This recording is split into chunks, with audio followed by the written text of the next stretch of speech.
siapa yang benar-benar ingin membuktikan dirinya sebagai penanti Imam Mahdi, harus dibuktikan dengan pembelajar Al-Quran yang serius. Kata Ayatullah Bahjat, dan itu juga bisa kita pahami dengan menganggap bahwa para imam suci itu adalah pasangan Al-Quran.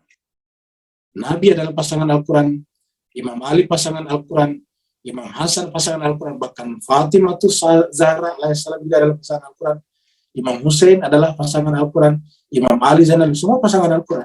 Mereka semua adalah syarik Al-Quran. Dan karenanya kalau untuk memahami mereka melalui kitab suci Al-Quran.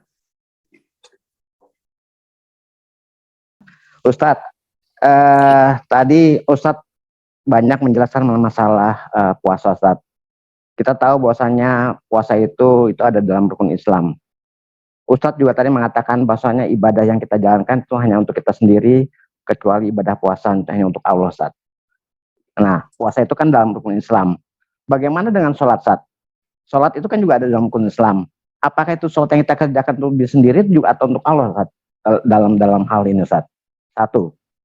Lalu pertanyaan kedua, Ustadz. Kita melihat bahwasanya banyak, puluhan mungkin ratusan hadis yang dibuat oleh orang-orang setelah Rasulullah wafat, Ustadz. Pertanyaan, Ustadz. Bagaimana kita bisa menilai hadis yang sahih atau yang tidak sahih? Karena saya baca dalam Al-Quran, selalu di bawahnya selalu ada tulisan bahwasanya hadis seperti dari Bukhari Muslim, Tirmizi, Abu Dawud, Abu Hurairah. Nah, hadis-hadis yang tadi Ustadz rekan itu, Ustadz, apakah itu semuanya hadis yang harus kita yakini sebagai kebenaran, Ustadz? Dan bagaimana kita melihat bahwasanya hadis itu tidak berdasarkan kebenaran, Ustadz? Itu aja, Ustadz. Terima kasih. Assalamualaikum. Waalaikumsalam. Terima kasih banyak, Pak Bambang. Yang pertama, nah tadi berdasarkan hadis qudsi yang kita angkat, yaitu bahwa Tuhan mengatakan asyamuli, puasa itu untuk aku. Dan ini bisa dipahami sebetulnya Pak Bambang dengan cara seperti ini. Puasa itu sebetulnya tidak punya perbuatan. Puasa itu tidak punya perbuatan. Berpuasa itu kan justru tidak makan, tidak minum, tidak berhubungan dengan suami istri. Kan berarti tidak, itu kan berarti tidak berbuat, gitu. Jadi puasa itu bukan perbuatan, ya. Yang perbuatan itu salat. Kenapa? Ada wudhu, itu berbuat itu wudhu. Berdiri, takbir, ya, baca Al-Fatihah, baca surat, ruku, itu ada perbuatan tuh. Tidak bisa dikatakan salat kalau tidak begitu. Jadi kalau dia tidak wudhu, tidak menghadap ke kiblat, tidak takbir, tidak ruku sujud, itu bukan salat namanya. Jadi itu perbuatan. Berhaji perbuatan. Kita harus naik pesawat atau naik kendaraan dari tempat kita pergi ke arah Mekah sana. Di sana nanti kita cari tempat yang namanya miqat, berhenti di situ, baru kemudian kita buka pakaian kita, semua itu perbuatan. Kita ganti dengan ihram. Dalam perjalanan itu, dalam tidak kerjanya bertalbiyah, labbaik Allahumma labbaik, dan seterusnya. Sampai kemudian sampai di Ka'bah sana, dia tawaf 7 kali. Kemudian sa'i 7 kali seperti itu. Jadi perbuatan. Syahadat yang perbuatan, karena ada ucapan asyhadu alla ilaha illallah, seterusnya. Kemudian berzakat. Zakat fitrah misalnya, itu perbuatan, karena kan harus ada berasnya atau uangnya yang diserahkan. Perbuatan menyerahkan itu zakat namanya. Tapi coba kalau berpuasa, nggak ada. Orang berpuasa tidak ketahuan kalau di jalan. Dia naik motor, dia naik mobil, dia jalan kaki, dia pergi ke pasar, dia gendong anak, dia pergi ke kantor, dia di depan komputer, dia menghitung, dia mengajar kalau dia dosen, dia lari kalau dia olahragawan, karena dia masih sepak bola dan sebagainya. Jadi apanya kau coba?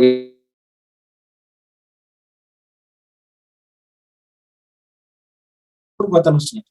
Nah, karena kalau kita salat kan kita yang berwudu, kita yang berdiri ruku sujud, kan begitu. Ya, kalau kita zakat tadi, kita yang menarik uang dari saku kita, keluarkan, bantu zakat fitrah. Kalau kita pergi berhaji, kita yang menikmati, kita yang naik pesawat, kita yang dilayani pramugari di jalan, ngasih makanan. Nanti di sana kita tinggal di hotel, hotelnya ber-AC, itu kan kita semua yang menikmatinya. Tapi kalau puasa, ya, nah seperti itulah. Jadi itulah makna daripada asyamuli wa ana ajzi bihi. Puasa itu adalah untuk saya, dan sayalah yang akan membalasinya langsung. Satu. Yang kedua, berkenaan dengan hadis.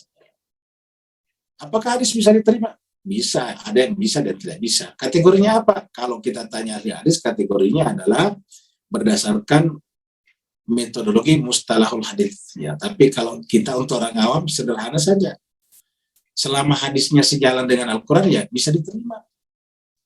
Ya, jangankan dari Nabi yang diriwayatkan oleh Abu Hurairah misalnya. Ya, perkataan manusia saja kalau sejalan dengan apa namanya dengan Al-Quran, ya harus kita terima. Ya. Siapapun di dunia ini yang mengecam Israel, membunuh orang Palestina, pasti sejalan dengan Al-Quran. Kita harus terima. Maka misalnya Afrika Selatan, walaupun dia muka Muslim, tapi kalau dia menyeret Israel ke pengadilan Justice Internasional, ya itu kita dukung. Ya, seperti itu. Kenapa? Karena dia sejalan dengan Al-Quran. Siapa saja. Makanya Imam Ali mengatakan bahwa apapun yang sejalan dengan Al-Quran itu adalah hikmah. Dan hikmah itu adalah miliknya orang beriman. Di mana saja dia menemukannya, harus bisa mengambilnya. Dimanapun juga, walaupun kata ahli hadis yang sebagian orang tidak percaya. Tapi kalau sejalan dengan Al-Quran, kita terima. Jadi, tolok ukurnya, parameternya adalah kitab suci Al-Quran. Itulah sebabnya sebelum kita belajar hadis, harus belajar Al-Quran dulu. Karena bagaimana kita bisa menggunakan tolak ukur yang kita tidak ketahui? Kalau tolak ukurnya Al-Quran, ya kita harus tahu Al-Quran dulu. Kalau tolak ukur mengukur panjang, lebar, meter, bagaimana kita bisa mengukur panjang, lebar kalau tidak tahu apa itu meteran? Ya, oleh sebab itulah kita harus mengakui tolak ukurnya dulu. Di sinilah pentingnya kita mentadabburi Al-Quran, dan kebetulan Ramadan yang akan datang ini diturunkan, diwajibkan di bulan berpuasa di dalamnya, karena di dalamnya diturunkan Al-Quran. Jadi sebetulnya Ramadan itu, puasa Ramadan itu adalah penghormatan Allah kepada Al-Quran. Dikatakan di dalam surat Al-Baqarah 185, Syahrul Ramadan alladzi unzila fihi al-Quran hudal linnasi wa bayyinatin minal huda wal furqan. Diwajibkan berpuasa di bulan Ramadan itu karena di bulan Ramadan itulah diturunkannya Al-Quran. Dengan demikian, siapa yang benar-benar ingin membuktikan dirinya sebagai penanti Imam Mahdi, harus dibuktikan dengan pembelajar Al-Quran yang serius. Kata Ayatullah Bahjat, dan itu juga bisa kita pahami dengan menganggap bahwa para imam suci itu adalah pasangan Al-Quran. Nabi adalah pasangan Al-Quran, Imam Ali pasangan Al-Quran, Imam Hasan pasangan Al-Quran, bahkan Fatimah Zahra alaihissalam juga adalah pasangan Al-Quran, Imam Hussein adalah pasangan Al-Quran, Imam Ali Zainal, semua pasangan Al-Quran. Mereka semua adalah syarik Al-Quran. Dan karenanya kalau untuk memahami mereka melalui kitab suci